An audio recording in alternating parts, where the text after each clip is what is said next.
Are you a songwriter? Are you looking to turn your songwriting passion into a full-time gig?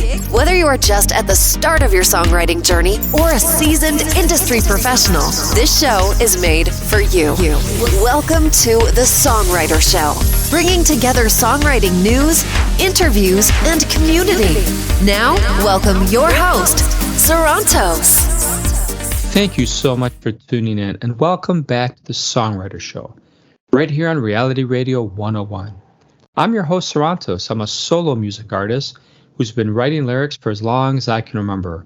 Words are the world to me, and that's why I'm thrilled to host this show for you every single Tuesday evening. I believe sincerely in my heart that every song is a story. Tonight we have the Word66. They're a Christian rock band from Las Vegas on a mission to spread the word with rockin' melodies, positive lyrics coming from a deep place within their hearts and led by the Holy Spirit. In a recent review, they were called Gospel Spreading Las Vegans Set Off on a Journey to Glory. But don't let this title fool you. They rock as hard as your favorite bands. And now, welcome this week's special guest. Welcome to the show, Steve. How you doing? I'm doing good, Sarantos. Appreciate you having me on.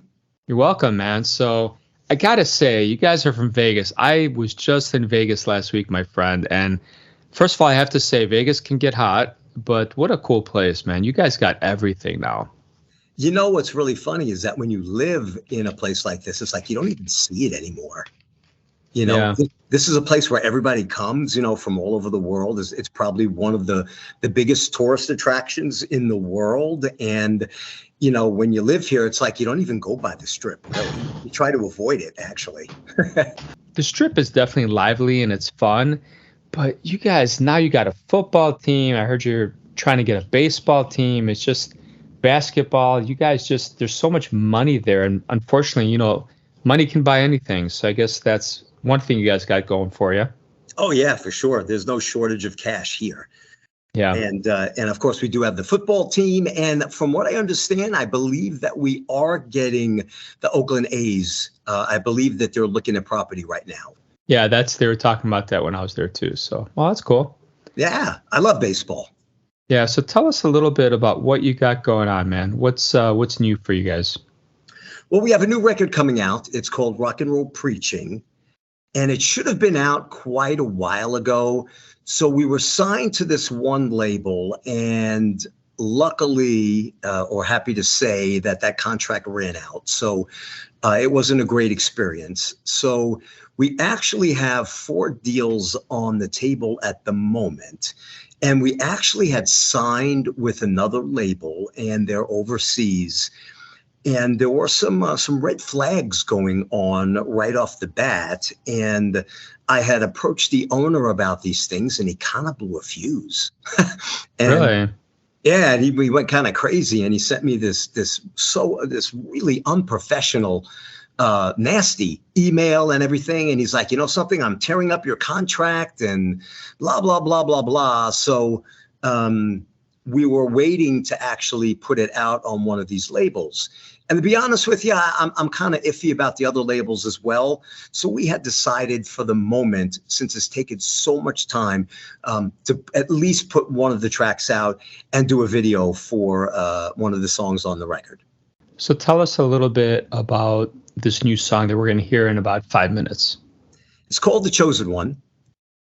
And not to scare away your non-religious listeners, but it's really about Jesus. Okay. And of course, because we're a Christian rock band, some of the lyrics I think are kind of intense a little bit. But as usual, if you really don't pay much attention to the lyrics and you just rock to the music, you know, you'll just probably dig the tune and you won't really even notice. As a matter of fact, when it comes to a lot of the radio play that we get, I would have to say the majority is non-Christian.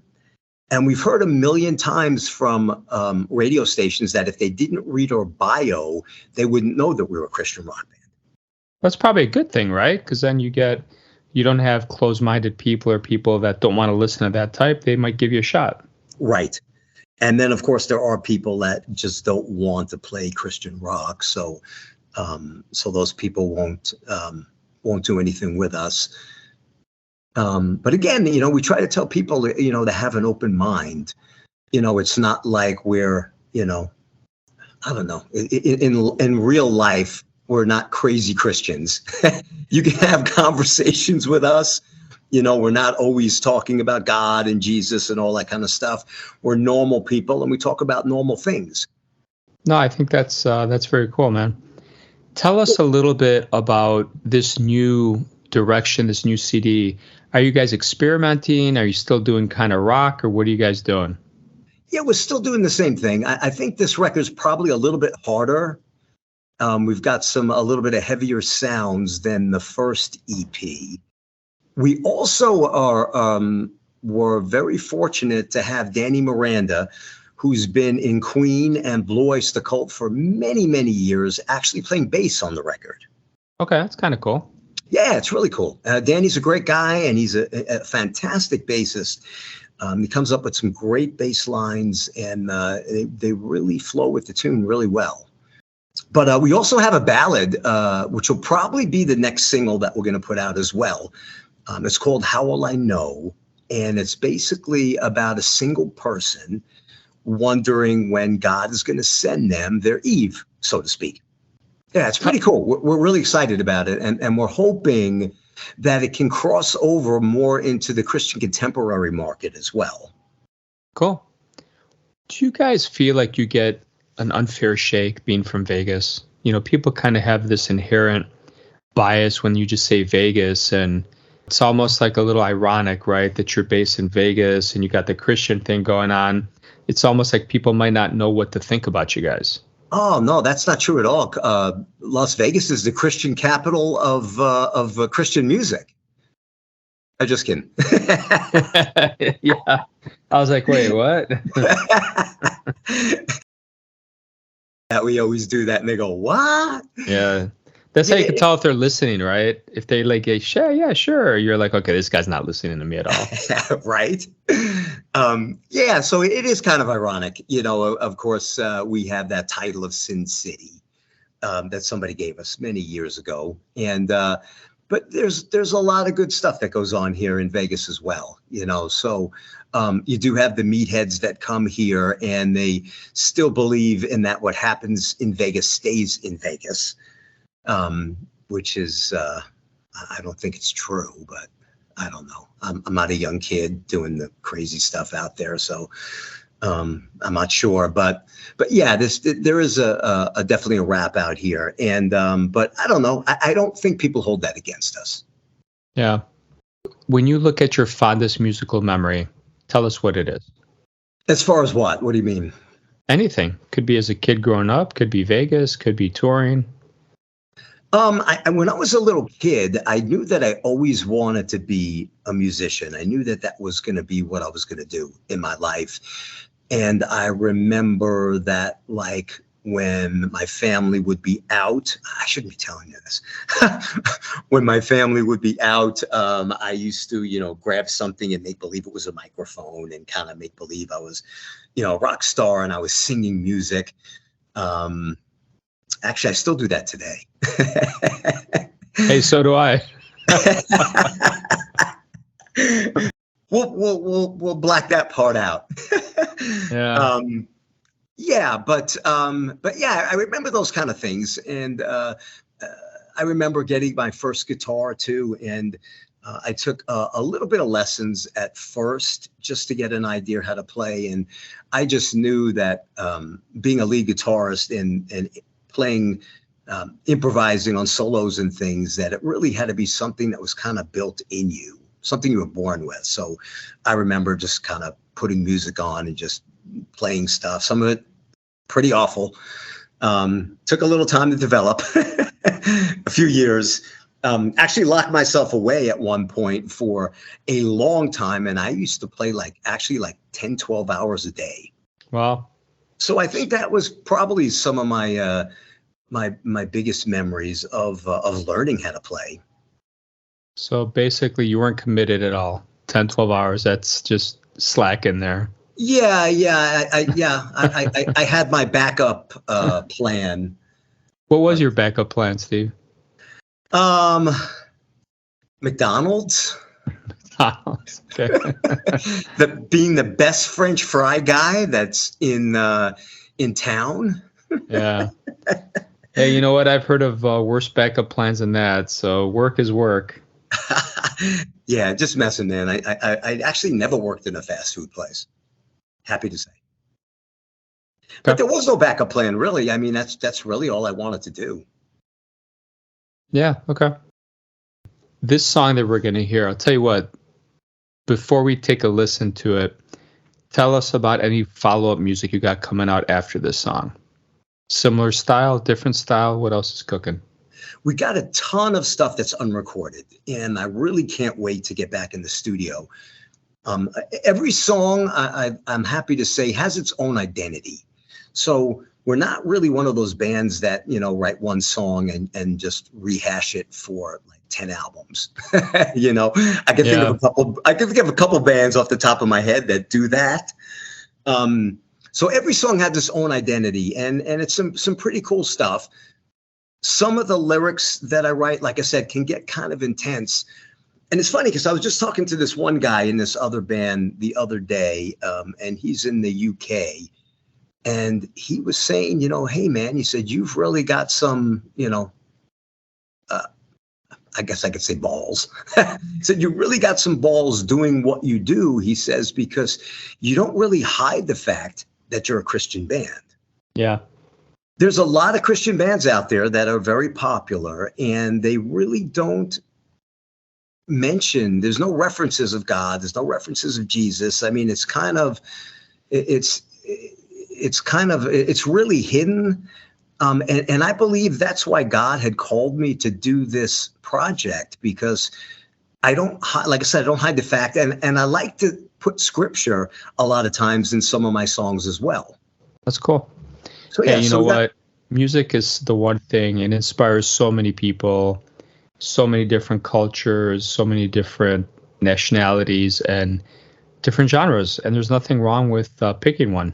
I think it's very cool. I mean, it makes a world, really. Yeah. Everybody's got their own style. And like I said, we are fortunate to kind of be like a crossover band. And as mentioned, a lot of our radio play is non-Christian. So we do have people that have open minds and really dig what we're doing. And it's a beautiful thing. Yeah. Awesome, man. All right. I'll tell you what, let's take a listen to this song, then we'll come back and we'll chat some more. Okay. Okay. Sounds good. All right, everybody, check this out. The Word.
Well, Steve, thank you for sharing that with us, man. That was definitely vibey.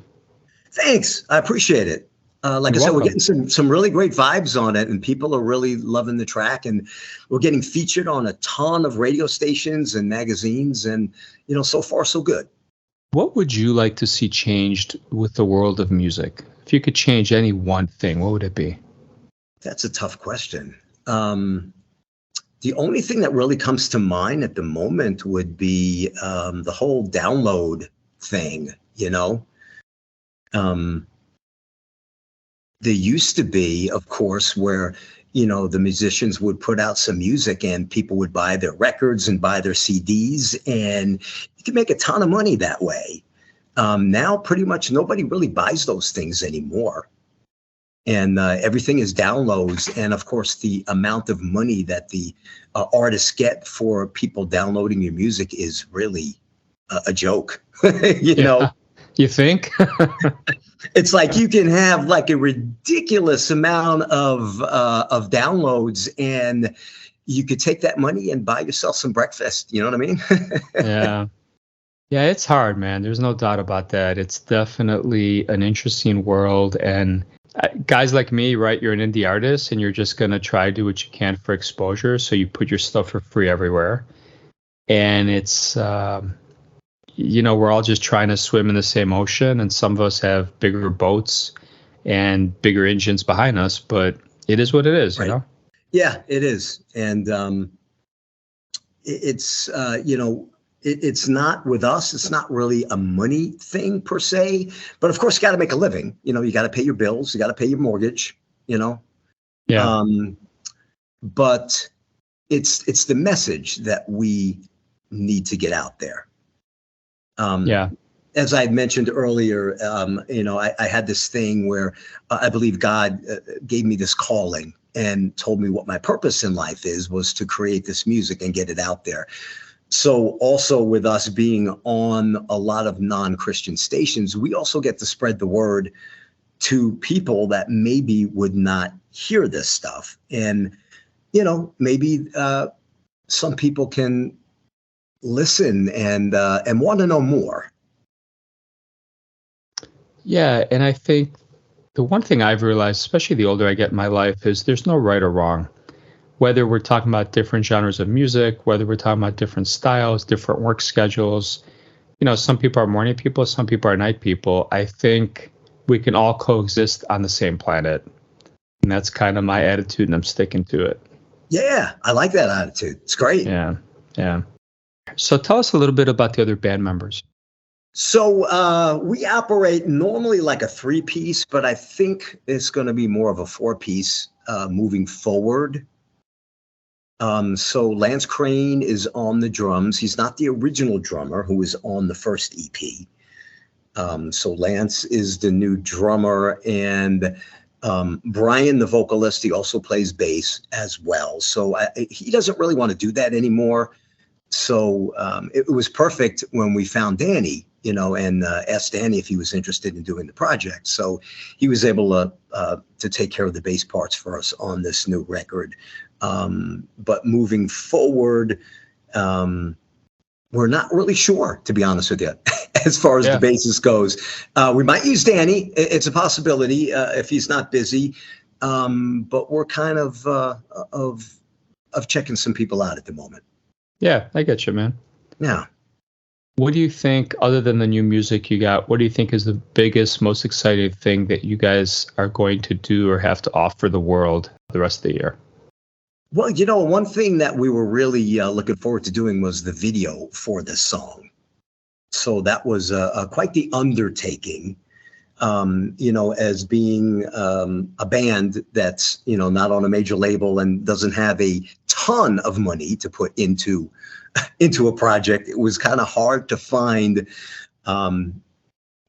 directors and producers to want to do the project. Yeah.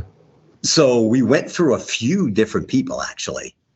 So that took a while, and then we finally found this guy Andreas Casanova who did this for us and did a really nice job. And then, of course, we had to find the actors and all that kind of stuff. So we're really happy about getting that done. We really want to go out and play some stuff live as well. So hopefully toward the end of the year, we'll be out doing some touring, some short tours. A little too old, Serranos, for going on long tours. You know what I mean? I don't want to disappear for long periods of time. So yeah, I just want to do some short tours. We seem to have a pretty nice following in the UK and Brazil and some Italy and Germany. And so it'd be really cool to go overseas and play some shows over there as well. I fantasize about the day that I could just tour and just kind of nonstop touring, and maybe not do a world tour, 80 gigs in like 2 months, but just every month try to fly somewhere, do like 2-3 shows, and then fly back and just keep touring in perpetuity as I release a new song every month. But I wish, man, I think that is just, there's nothing like a live show. There just is not. And what's really cool too is the Christian audience, when you get to play with a strictly Christian audience, they're spectacular, man. I mean, they are just so well behaved and so nice. And, we want to put together like, in the States here, a little bit of like a church tour. And like I said, not only are they like well behaved, but of course there's no alcohol, there's no drugs. These people are just high on Jesus. Yeah. And it's a beautiful thing. And, and to see them having a great time and singing the words and everything and having a good time. It's an out of body experience, Yeah. No, I can certainly relate to that. Yeah. Tell us about where people can buy your stuff, stream it, can they hook up with you guys? All the normal platforms, you got your Spotify and your Deezer and your Apple and your Amazon. We're on Pandora, of course, as well. So all of those places. As far as socials goes, again, the normal stuff, your Facebook, your Instagram, your Twitter. Be great if we can get some people to follow us as well. We do have merchandise on our website as well that you can click on. There's all kinds of stuff. There's T-shirts and long sleeve shirts and hoodies and tumblers and coffee mugs and tapestries and posters and badges and all kinds of fun stuff. Okay, cool. Yeah. So I have a question for you. What is an old 8-track that you just like reminisce about when you're home alone at night? 8-track, I think that's kind of a long time ago. How about cassette? All right. How about cassette? All right. That was my second choice. Yeah. Some of my favorite cassettes that I wore out, I think and as a guitarist, one of the I think brilliant cassettes would be Surfing with the Alien from Joe Satriani. Love that. Another one I wore out was Pink Floyd's Animals. That's actually my favorite Pink Floyd album.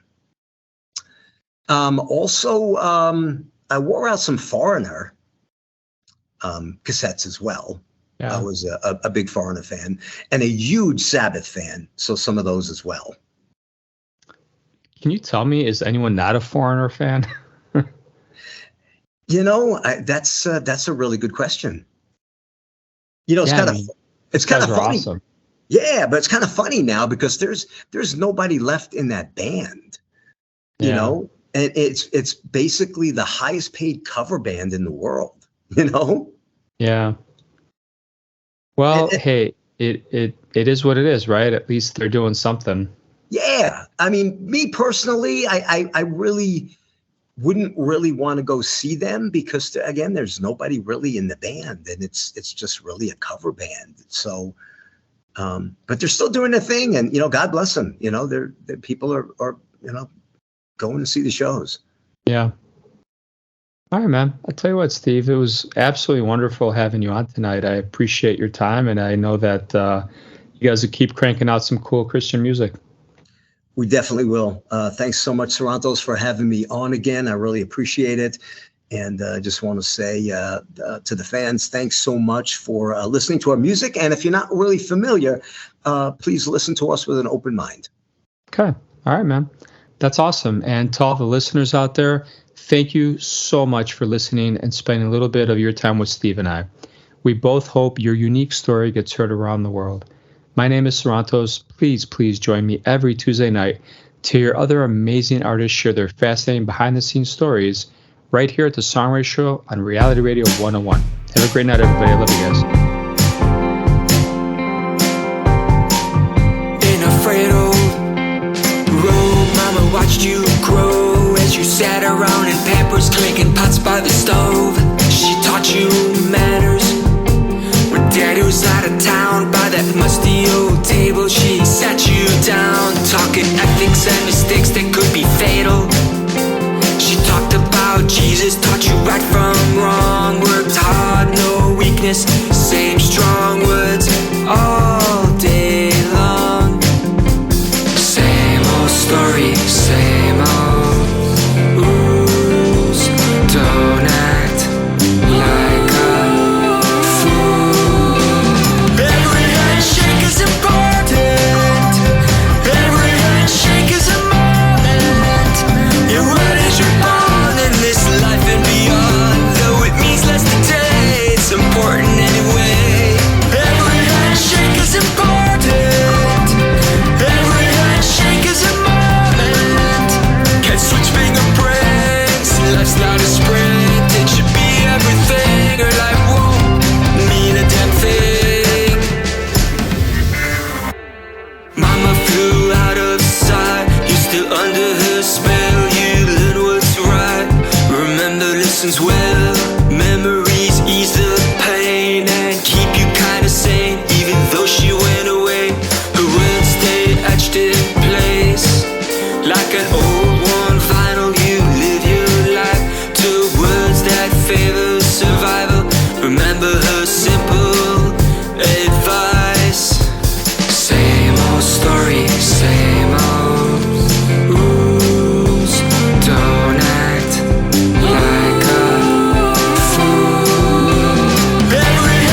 Thank you for listening to The Songwriter Show. To keep the momentum going, head over to www.songwritershow.com and join our free music community of artists, songwriters, and producers. That's www.songwritershow.com.